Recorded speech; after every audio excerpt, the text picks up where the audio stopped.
안녕하세요. 눈을 감으면 들리는 이야기 선울입니다. 여러분은 한밤중에 공동묘지에 들어가 본 적이 있으신가요? 만약 누군가가 여러분에게 묘비에 있는 사진을 보고 그림을 그리는 대회를 하자 라고 제안한다면 어떨까요? 아마 대부분은 미쳤다고 생각할 겁니다. 하지만 오늘 소개할 이야기는 실제로 3명의 미술학원 학생들이 그런 장난을 벌였다가 벌어진 끔찍한 사건입니다. 이 이야기는 온라인에 올라온 충격적인 실화입니다. 사건의 주인공의 시점에서 들려드리도록 하겠습니다. 이 이야기는 온라인에 올라온 충격적인 실화입니다. 그럼 지금부터 이야기 시작하겠습니다. 저에게는 린천이라는 친구가 있었습니다. 그는 미술학원을 졸업한 날 친구인 자오레이와 수멍과 함께 산으로 캠핑을 떠났습니다. 세 사람 모두 그림 그리는 것을 좋아했고 특히 수멍은 풍경 스케치를 좋아했습니다. 그날 저녁 세 사람은 텐트 앞에 모닥불을 피워놓고 배불리 먹고 마시며 시간을 보내고 있었습니다. 시간은 밤 9시를 넘긴 상태. 그러다 갑자기 자오레가 말했습니다. 저기 뒷산에 공동묘지가 있는 거 알아? 묘비마다 사진이 붙어 있다던데 우리 스케치 대회 해볼까? 1시간 동안 각자 묘비 사진을 보고 그림을 그리는 거야. 누가 가장 많이 그리는지 승부하는 거지. 수멍은 신이 나서 좋다고 했고 린천도 곧바로 동의했습니다. 결국 세 사람은 손전등과 스케치북을 챙기고 뒷산으로 향했습니다. 산길은 칠흑같이 어두웠습니다. 바람이 불 때마다 나뭇잎이 흔들렸고 어디선가 누군가 따라오는 듯한 소리가 들렸습니다. 수멍이 불안한 목소리로 말했습니다. 방금 들었어? 누가 우리 뒤를 따라오는 것 같은데? 그 순간 누군가 그녀의 어깨를 툭 쳤습니다. 수멍은 비명을 지르며 뒤를 돌아봤습니다. 손전등 불빛 아래에는 주름투성이의 노인이 서 있었습니다. 희뿌연 눈동자에 창백한 얼굴, 노인은 낮은 목소리로 물었습니다. 다들 여기서 뭐 하는 거요? 세 사람은 얼어붙었습니다. 린천이 겨우 대답했습니다. 그냥 그림 그리러 왔어요. 노인은 한참 동안 그들을 바라보더니 말했습니다. 죽은 사람들 깨우지 마시오. 난 이 묘지 관리인이요. 무슨 일이 생기면 마을 동쪽 끝 집으로 찾아오시오. 그 말을 남긴 노인은 어둠 속으로 천천히 사라졌습니다. 세 사람은 계획대로 흩어졌습니다. 린천은 북쪽, 자오레이는 동쪽, 수멍은 서쪽. 혼자 남은 린천은 사실 겁이 났지만 첫 번째 묘비 앞에 앉았습니다. 손전등으로 비춰보자 사진 속에는 70대쯤 되어 보이는 할머니가 뚫어져라 쳐다보고 있었습니다. 그는 떨리는 손으로 그림을 그리기 시작했습니다. 두 번째는 어린 소녀, 세 번째와 네 번째도 모두 노인들이었습니다. 그리고 다섯 번째 묘비를 그리던 순간 갑자기 머리 위로 차가운 무언가가 닿았습니다. 그는 깜짝 놀라 손으로 만졌습니다. 차가운 손, 사람의 손이었습니다. 린천은 비명을 지르며 뛰어올랐습니다. 손전등을 비추자 아까 만났던 묘지 관리인이었습니다. 노인은 손에 나뭇잎 하나를 들고 있었습니다. 머리 위에 떨어졌길래 치워준 거요. 린천은 얼굴이 새하얗게 질렸습니다. 저 다 그렸어요. 이제 갈게요. 하지만 노인은 이상한 웃음을 지으며 말했습니다. 마지막 이 묘비는 꼭 그리는 게 좋을 텐데 안 그러면 후회할 거요.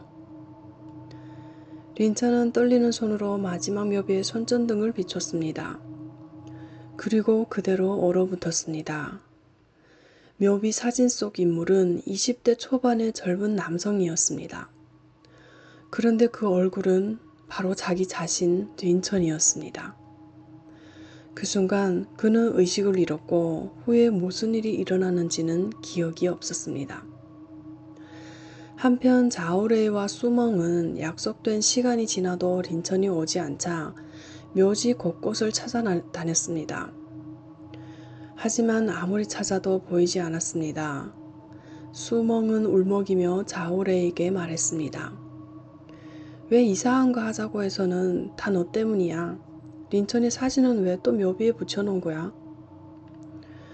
새벽이 되자 두 사람은 마을 동쪽 끝에 있다는 관리인의 집으로 향했습니다. 집 안에는 희미한 불빛이 새어나오고 있었습니다. 창문으로 안을 들여다본 순간 두 사람은 얼어붙었습니다. 방 안에는 제사상이 차려져 있었고 벽에는 검은 액자가 걸려 있었습니다. 그 사진 속 인물은 바로 그 관리인이었습니다. 하지만 사진은 영정사진이었습니다. 관리인은 이미 죽은 사람이었던 것입니다. 그 순간 문이 열렸습니다. 그리고 안에서 린천이 걸어 나왔습니다. 온몸은 뻣뻣하고 눈동자도 움직이지 않은 채 두 사람을 뚫어져라 쳐다보고 있었습니다. 자오레이는 얼른 린천의 손을 잡고 되돌아 가려고 했습니다. 하지만 뒤에서 따라오던 린천은 같은 말만 중얼거렸습니다. 너흰 다 죽을 거야. 두 사람이 놀라 쳐다보자 린천은 바닥에 주저앉으며 크게 웃었습니다. 알고 보니 그는 두 사람을 놀리기 위해 숨어 있었던 것이었습니다. 세 사람은 안도의 한숨을 쉬었습니다. 그리고 다시 산을 내려가기 시작했습니다. 하지만 몇 걸음 가지 않았을 때 자오레이와 수멍은 이상함을 느꼈습니다. 뒤에서 들리던 린천의 발소리가 사라진 것입니다. 둘이 뒤를 돌아봤을 때 린천은 흔적도 없이 사라져 있었습니다. 마치 어둠이 그를 삼켜버린 것처럼 말입니다. 그때 주변에 안개가 피어오르기 시작했습니다. 무덤 사이, 땅속, 풀숲 사이에서 안개가 끝없이 솟아나왔습니다. 두 사람은 방향 감각을 잃었습니다. 그리고 20분 넘게 걸었지만 묘지를 벗어날 수 없었습니다. 오히려 계속 같은 묘비 앞에 돌아왔습니다. 몇 번을 방향을 바꿔도 마찬가지였습니다. 그들은 같은 장소를 맴돌고 있었습니다. 그때 멀리서 누군가 걸어오는 모습이 보였습니다. 관리인이었습니다. 노인은 웃으며 물었습니다. 이 밤에 우리 집 앞에서 뭐 하는 거요? 자오레이는 순간 멈칫했습니다. 집 앞? 여긴 묘지인데? 그는 손전등을 묘비에 비췄습니다. 그리고 온몸이 얼어붙었습니다. 방금까지 할머니 사진이 붙어있던 묘비에는 린천의 사진이 붙어 있었습니다. 그들은 떠올렸습니다. 출발하기 전 두 사람은 장난으로 린천의 증명사진을 복사해 묘비에 몰래 붙여 놓았던 겁니다. 관리인은 천천히 다가와 그 사진을 떼어냈습니다. 그리고 그 아래에 있던 원래 사진을 보여주었습니다. 흑백 사진 속 인물은 바로 관리인이었습니다.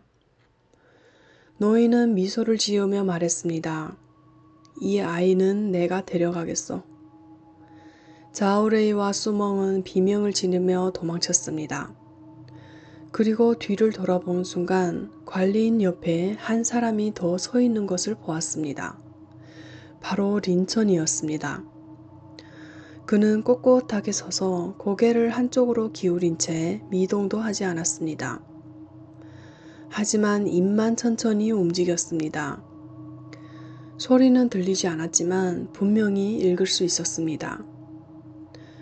너희들은 도망 못 쳐. 다음 날 아침 경찰은 공동묘지 전체를 수색했습니다. 그리고 린천을 발견했습니다. 그는 묘비 앞에 누워 있었습니다. 두 눈은 크게 뜨여 있었고 두 손은 가슴에 모으고 입은 벌어진 채 굳어 있었습니다. 마치 죽기 직전 절대로 봐서는 안 될 무언가를 본 사람처럼 말입니다. 부검 결과 사인은 심장마비, 극심한 공포로 인해 심장이 멈춘 것이었습니다. 이후 경찰은 마을 동쪽 끝에 관리인 집을 조사했습니다. 그러나 집 안은 먼지투성이었습니다. 수십 년 동안 아무도 살지 않은 폐가였고 벽에는 여전히 영정사진이 걸려 있었습니다. 사진 속 관리인은 희미하게 미소를 짓고 있었습니다. 마치 누군가를 기다리는 것처럼 말입니다. 여러분, 세상에는 하지 말아야 할 장난이 있습니다.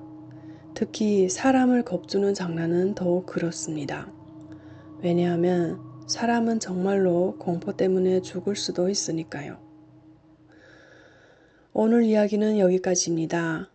다음 목요일 밤에도 더 서늘한 이야기로 찾아오겠습니다.